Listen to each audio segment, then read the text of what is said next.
Hai, jadi kalau kalian ngikutin channel ini dari lama, gue itu sempat suka banget dan masih pakai kursi ini dari dulu sampai sekarang, namanya itu Oxyhome FSM6. Kurang lebih sekitar 1-2 tahun terakhir gue pakai kursi itu sampai akhirnya 1-2 bulanan eh, terakhir itu gue udah sempet pakai kursi yang beda-beda dan akhirnya di 1 mingguan terakhir ini gue dikirimin sama Oxyhome kursi barunya mereka setelah sekian lama, yaitu namanya Oxyhome Y4 dan juga Z4.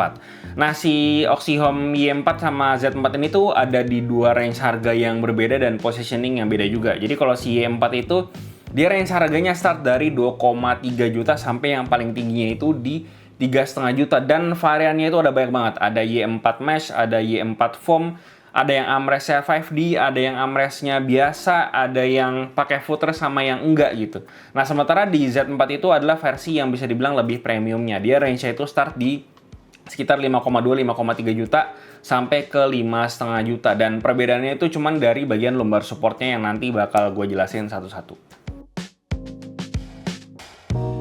Nah, gue bahas yang Y4 dulu. Jadi Y4 yang gue dapat ini adalah versi yang Oxyhome Y4 5D armrest, joknya mesh, sama yang dapat footrest, dan dia tuh harganya di 3,5 juta. Nah, gue mulai dari atasnya dulu ya. Di headrestnya itu dia fiturnya cukup lengkap. Dia 4D, bisa di naik turunin, bisa di maju mundurin, bisa di tilt juga.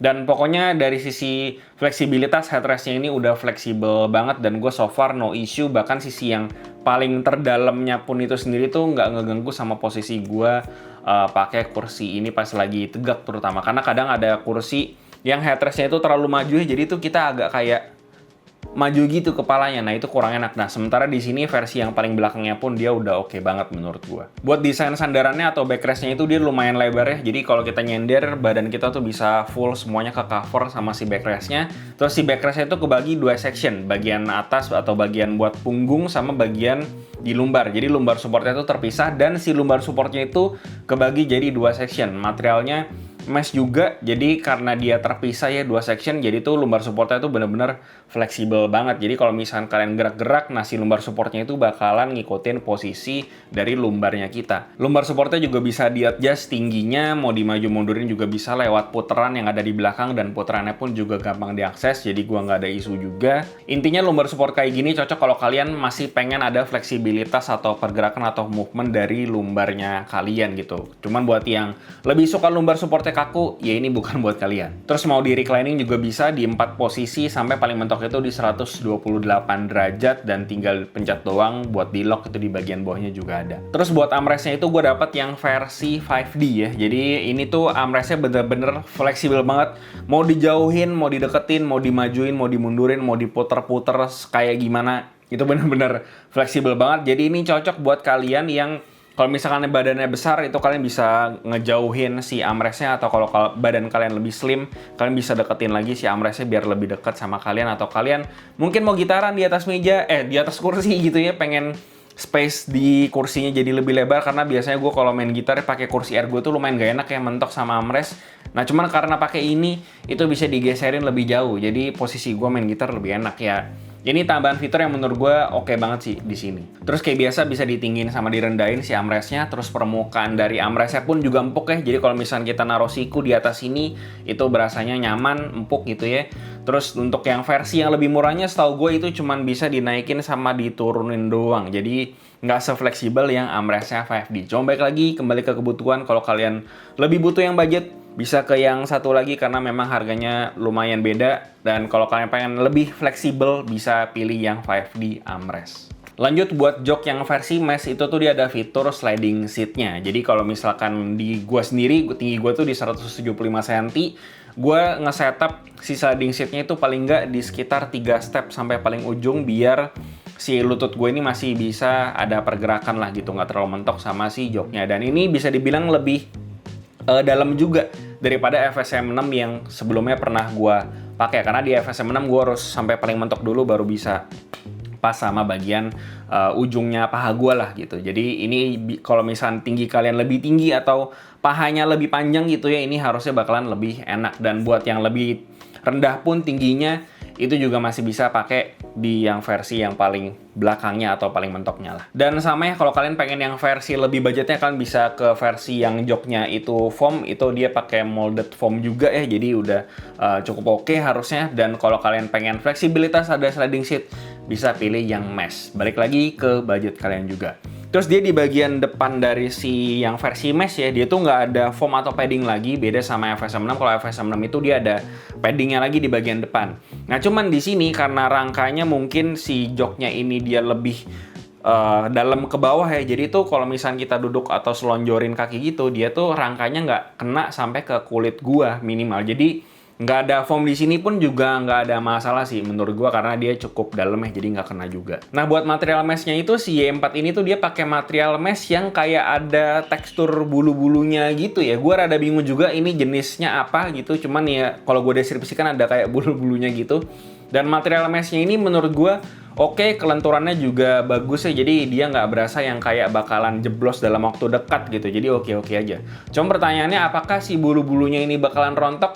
Nah itu gue nggak bisa jawab, itu cuma bisa terjawab ketika gue udah pakai kursi ini lebih lama lagi, karena gue baru pakai kurang lebih sekitar 1-2 mingguan gitu. Dan tentu aja ini beda feel-nya sama yang kayak dipakai di FSM6 yang dulu udah pernah gue review juga. Terus buat kakinya itu dia pakai injection mold plastik, dan gue nggak pernah bermasalah sama kaki kursi ergo yang pakai injection mold plastik. Karena jujur gue itu lebih suka sama yang kakinya itu injection mold plastik, karena kalau misalkan diinjek itu dia nggak dingin. Karena kalau di kursi yang kakinya besi ya, itu tuh dingin kalau misalnya AC-nya nyala dingin gitu ya. Jadi gue kurang suka dan lebih licin juga kalau pakai besi. Sementara kalau di plastik ya kebalikannya, gue lebih suka yang kakinya itu plastik. Cuma ini selera juga sih. Terus yang versi mesh itu dia mekanisme buat lock reclining sama buat naikin turunin si gas liftnya itu juga lebih rapi daripada yang versi foam. Karena yang versi foam itu kalau gue lihat dari videonya Oxihome, dia itu masih pakai tuas biasa, sementara itu dia udah pakai kayak tali gitu ya. Gue kurang tahu juga sebutannya apa. Cuman ini lebih rapi dan dia tuh gas liftnya kelas 4 yang bisa nahan bobot kursi ini sampai 120 kilo, dan ini menurut gue oke banget buat yang terutama versi yang paling rendahnya ya, cuman 2 jutaan lebih, gas liftnya kelas 4. Mantap. Terus buat footrestnya itu dia sistemnya tinggal ditarik doang aja dari bawah keluar, terus tinggal diputer ke atas doang udah kelihatan si footrestnya. Dan footrestnya ini yang buat versi Y4 dia itu nggak ada paddingnya, jadi bener-bener plastik polos doang, nggak ada padding apa-apa. Dan untuk penyangganya sendiri dia dari besi, jadi kalau misalnya pengen selonjorin kaki itu udah aman. Cuman kalau misalnya kalian nggak pengen ada footrest, pengen lebih budget lagi, bisa di-cut beli yang versi tidak ada footrestnya. Lanjut ke Z4. Nah kalau tadi si Y4 itu dia opsinya lebih banyak ya, bisa pakai footrest bisa enggak, bisa pakai 5D armrest atau enggak, bisa pakai jok mesh atau foam, terserah kalian. Nah kalau si Z4 ini dia cuma ada 2 pilihan doang, yaitu yang lumbar supportnya pakai material TPU sama yang materialnya itu mesh. Terus range harganya juga masih sama di sekitar 5 jutaan, dan si TPU itu slightly lebih mahal sekitar 200-300 ribu daripada yang versi meshnya. Jadi nggak ada yang lebih murah jauh karena fiturnya di cutting sana sini ya. Jadi bener-bener pure mau yang TPU sama yang mesh itu fiturnya sama persis, semuanya udah lengkap. Buat mekanisme headrestnya bisa dibilang mirip atau bahkan sama kayak Y4. Jadi 4D juga bisa naik turun maju mundur, bisa detail segala macem, itu semua bisa diatur, jadi nggak ada yang bisa gue komentarin lebih banyak. Buat backrestnya di sini gue ngerasa kalau si senderan buat punggung itu tuh lebih lebar daripada si Y4, dan dia tuh tetap kebagi 2 section antara bagian punggung sama bagian lumbarnya.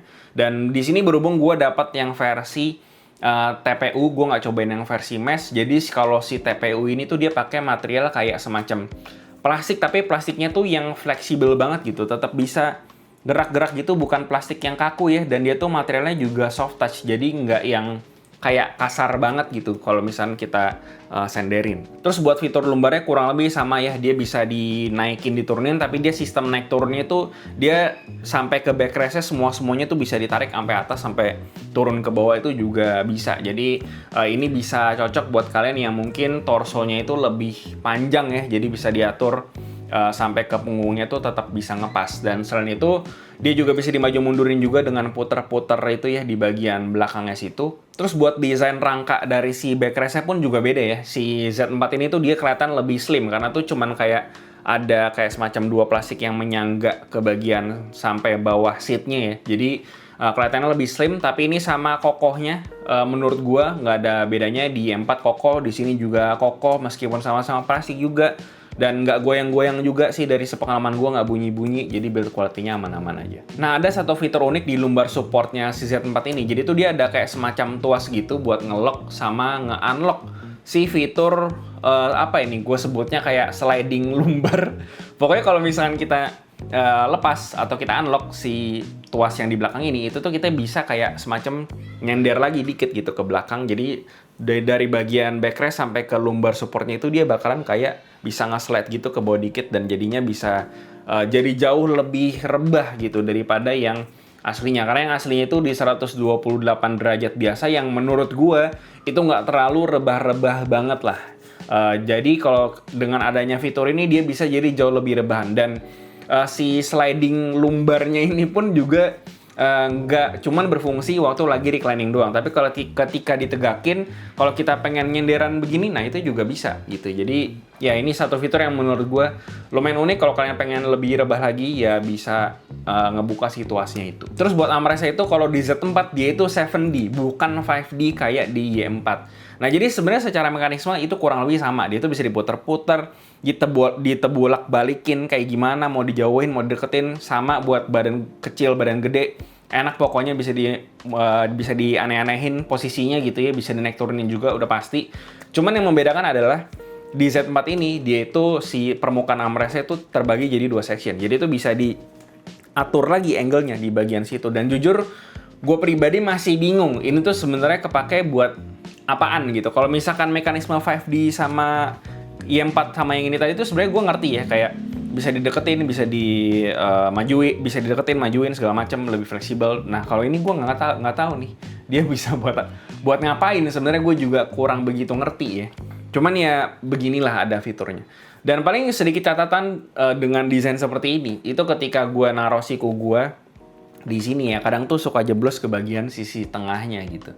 Jadi ya itu mungkin ya yang perlu dicatat. Terus material permukaan dari si armrestnya itu dia dari kayak synthetic leather gitu ya, dan dia empuk, jadi ya overall nggak ada masalah, dan kulitnya kerasa lebih premium juga karena harganya kan ya 5 jutaan ya. Terus buat joknya tentu aja ada fitur sliding seatnya ya, dan ini sebenarnya kurang lebih mirip konfigurasinya kayak yang ada di Y4. Di sini gue ngesetnya di 3 step dari yang paling ujung ya. Tinggi gue di 175 cm biar ada pergerakan sedikit ke lutut. Jadi kalau kalian lebih pendek lagi dari gue atau kakinya lebih tinggi lagi dari gue, itu masih bisa pakai kursi ini juga gitu. Jadi buat badan gede, badan kecil nggak ada masalah. Terus mekanisme adjustment-nya juga masih sama kayak di Y4 juga. Dia pakai sistem kayak gini, pakai kayak tinggal ditarik doang gini. Jadi udah enak dan rapi juga, nggak pakai tuas doang. Jadi aman. Terus dia juga di bagian depan joknya itu nggak ada padding juga, tapi sama lagi kayak di Y4 karena dia cukup dalam ya, sampai ke bagian rangkanya. Jadi nggak nyentuh sama sekali ke bagian paha bawah gua. Jadi so far nyaman-nyaman aja sih di sini. Terus material meshnya pun juga beda ya. Si Z4 ini tuh dia materialnya jauh lebih bertekstur ya. Sementara kan kalau di Y4 itu kan dia lebih soft karena bulu-bulu gitu ya. Sementara di sini tuh dia lebih berasa teksturnya. Tapi berasa teksturnya ini bukan yang jadinya malah gatel atau malah nggak enak ya. Di sini gue udah pakai kursi ini. Bahkan gue lebih sering pakai si Z4 ini karena memang materialnya gue rasa lebih oke aja sih. Kalau misalkan kena kulit, dia meskipun bertekstur tapi masih nyaman-nyaman aja, nggak gatel, nggak apa. Jadi ya gue nggak ada komplain juga soal material meshnya, dan berasa lebih premium juga sih karena kan memang harganya lebih tinggi ya dari yang si Y4. Terus buat kakinya juga sama pakai injection mold plastik ya, jadi gue nggak ada masalah baik lagi di sini. Dan gas liftnya dia kelas 4 tapi bisa nahan bobot sampai 150 kilo, jadi lebih bisa nahan berat daripada yang versi Y4. Terus buat material footrestnya juga kurang lebih sama kayak si Y4 ya, dia tuh tinggal ditarik, diputer, udah kelar. Tapi bedanya di Z4 ini dia ada padding yang permukaannya itu pakai synthetic leather juga, mirip sama yang ada di armrestnya. Dan dia juga lebih empuk, jadi lebih nyaman juga kalau naruh kaki di situ. Dan ya so far footrestnya enak-enak aja. Perbedaan yang paling kelihatan antara Z4 sama Y4 itu karena gue asumsikan dia ini kayak line up kakak adik gitu ya. Si Z4 tuh kelihatan lebih slim aja sih daripada Y4 karena faktor desain backrestnya. Kalau di Y4 itu kan belakangnya atau bagian bawahnya tuh lebih kotak ya. Sementara si Z4 ini dia tuh bagian backrest belakangnya itu kayak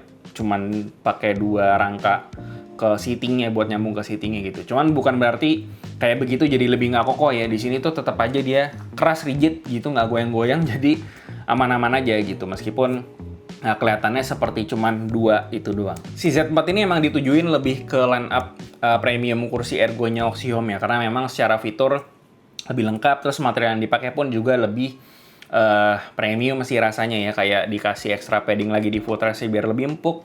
Armrestnya juga dikasihin padding dan materialnya dari kulit sintetis, terus material meshnya pun juga lebih berasa premium menurut gue. Makanya fitur-fitur lain kayak footrest segala macam nggak bisa di take out, beda kayak yang ada di Y4. Nah, buat si lumbar supportnya, buat si TPU ini, menurut gue bakalan lebih cocok kalau kalian memang lebih suka lumbar atau lower back kalian itu kejaga ya, karena dia kan materialnya lebih stiff daripada yang versi mesh. Meskipun gue belum cobain yang versi mesh, tapi kalau gue bayangin sih harusnya yang mesh itu lebih fleksibel, jadi kita lebih bisa gerak-gerak. Balik lagi itu preferensi juga sih. Plus tambahan si lumbarnya sampai ke backrest itu bisa di sliding lagi, lebih rebah lagi, itu juga salah satu ya fitur ekstra juga yang lumayan kepake kalau memang lagi rebah ya, biar bisa lebih rebahan lagi rasanya. Sementara Y4 itu bisa dibilang adalah versi kursi ergonya Oxyhome yang lebih merakyat ya, karena fitur-fiturnya bisa di take out, kayak footrestnya bisa di take out, backrestnya kalau nggak mau yang 5D bisa pakai yang murah, terus bisa pakai yang foam juga yang lebih murah juga. Jadi ya itu kalau kalian memang terbatas sama budget atau mau lebih menyesuaikan sama budget kalian, Y4 itu opsinya jauh lebih banyak lah. Dan ya, mana yang lebih baik tidak bisa gue bilang karena keduanya menawarkan kedua hal yang berbeda. Jadi balik lagi, klise lagi ya, tergantung kebutuhan gitu. Ya, gue rasa itu aja. Sekian buat video ini, karena takutnya udah kepanjangan ini ngomongnya. Gue lihat udah 40 menitan gue rekaman. Dan ya, gue rasa itu aja yang bisa gue bahas soal Oxyhome Y4 dan Z4. Seperti biasa, komen di bawah. Jangan lupa buat subscribe, follow semua sosmed di bawah, komen, dan link belinya gue taruh di bawah. Sampai jumpa di video berikutnya.